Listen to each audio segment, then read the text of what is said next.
গণ অভ্যুত্থানে আওয়ামী লীগ সরকার পতনের ১.৫ বছর পর আজ বৃহস্পতিবার একটি নির্বাচিত সরকার প্রতিষ্ঠার লক্ষ্যে ভোট দিতে যাচ্ছেন দেশের মানুষ।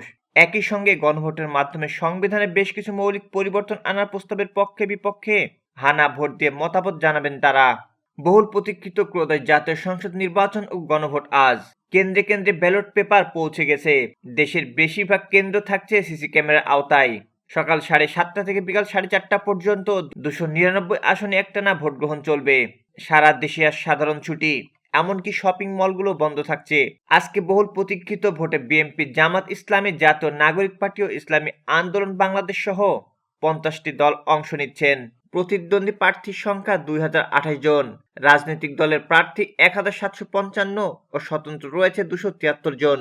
ভোটের মাঠে শান্তিপূর্ণ পরিবেশ বজায় রাখতে মোতায়েন থাকছে আইন শৃঙ্খলা রক্ষাকারী বাহিনীর প্রায় 10 লাখ সদস্য।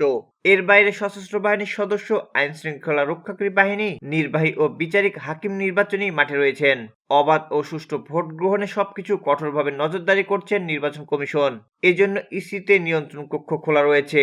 এবার মোট ভোটার 12,77,11,793 জন। এক্ষেত্রে নারী ও পুরুষ ভোটার সমান সমান। নির্বাচনের ফলাফল প্রকাশ দেরি হবে না বলে জানিয়েছেন ইসি।